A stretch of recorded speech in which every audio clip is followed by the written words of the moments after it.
Good evening, visitors. Welcome to the Australian War Memorial's Last Post ceremony. My name is Karis May, and joining us today from the Royal Australian Air Force is Flight Lieutenant Ashley McAlpine. We warmly welcome the family of Petty Officer 2nd Class Arthur James Bennett, whose story will be read shortly.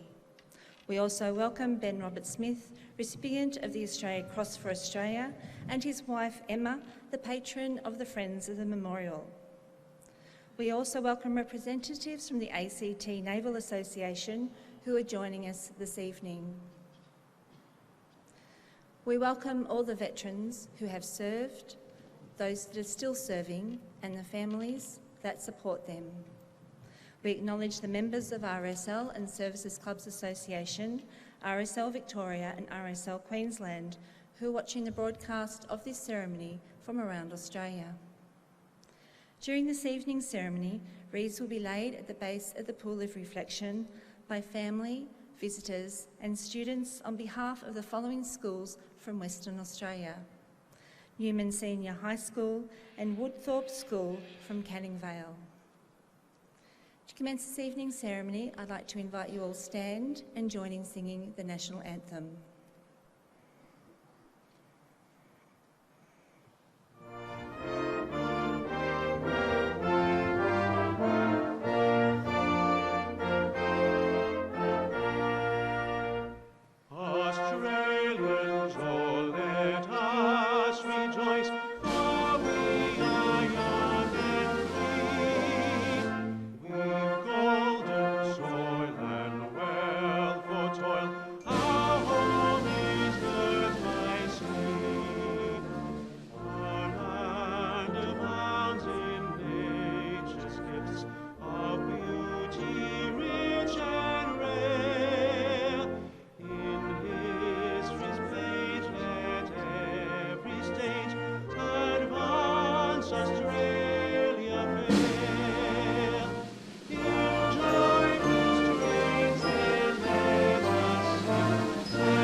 The Australian War Memorial was the vision of Charles Bean, Australia's First World War official historian. Bean landed with the Australian troops on Gallipoli and stayed with them at the front through to the end of the war. The idea of this national memorial and museum came to him at Pozières, France, in the depths of the bloody fighting of 1916. Bean's idea was that this would be a place where families and friends could mourn their loved ones buried in faraway places. It would also be a place that could help all Australians understand what these men and women had endured and what they had done for us. Bean's vision, to which we remain true, is best expressed as inscribed at the entrance to the memorial's galleries. Here is their spirit, in the heart of the land they loved, and here we guard the record which they themselves made. Tonight, we will read the story behind just one of those on the Roll of Honour, which lists the names of more than 102,000 men and women who have given their lives for us in war and operations for over more than a century. But first, we present a lament, Flowers of the Forest. Wreaths and floral tributes will now be laid at the base of the Pool of Reflection.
Today we remember and pay tribute to Petty Officer Second Class Arthur James Bennett.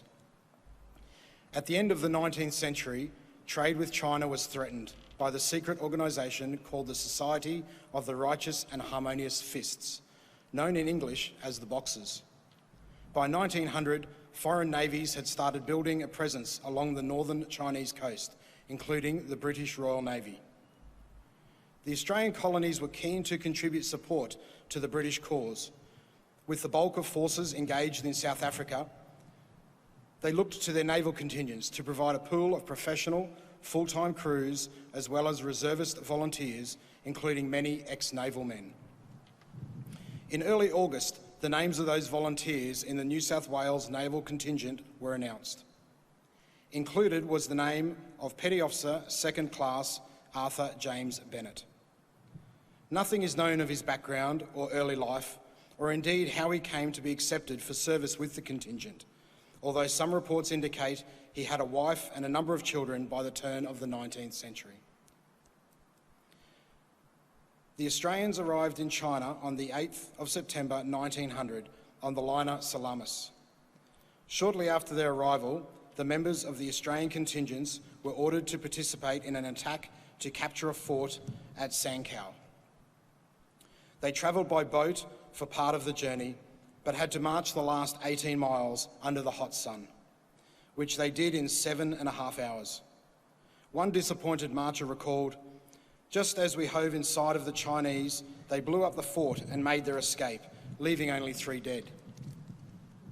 By October 1901, Petty Officer Bennett was a member of a 50-strong detachment guarding the Lama Temple in Peking. He was reportedly very popular and on good terms with everybody. Members of the contingents wrote home to say, "The temple is something wonderful. It's full of gods and bronze castings, elaborately chased and carved." The temple was under threat from local Chinese who supported the political aims of the Boxers, such as a local man who sent his family away and set his house on fire, hoping it would spread to the temple and allow in the Boxers. The temple guard was hunted and the men down and then executed him. During Petty Officer Bennett's service in China, his condition deteriorated.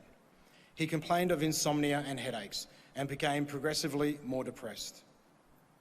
On the 3rd of March 1901, Bennett was alone in the Petty Officer's quarters. A member of the contingent heard a crack, but thought it was caused by firecrackers in the street.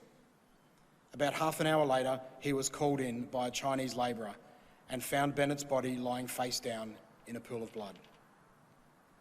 A court of inquiry was held the following day, which determined that Bennett had died from a wound self-inflicted whilst in an unsound state of mind. Petty Officer Arthur Bennett was laid to rest in a little British cemetery outside the city walls and lies there to this day. His name is listed on the Roll of Honour on my right, among the small number of Australians who died while serving in China during the Boxer Uprising. His photograph is displayed today beside the pool of reflection. He is seated in the front on the left-hand side. This is but one of the many stories of service and sacrifice told here at the Australian War Memorial.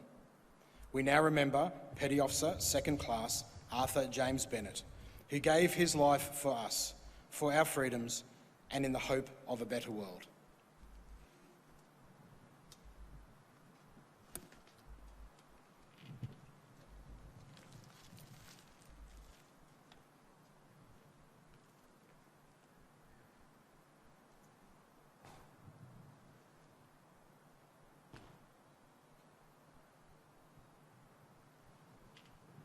They have no grave but the cruel sea. No flowers lie at their head. A rusting hulk their tombstone, a fast on the ocean bed. They shall grow not old as we that are left grow old. Age shall not weary them, nor the years condemn. At the going down of the sun and in the morning, we will remember them.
lest we forget.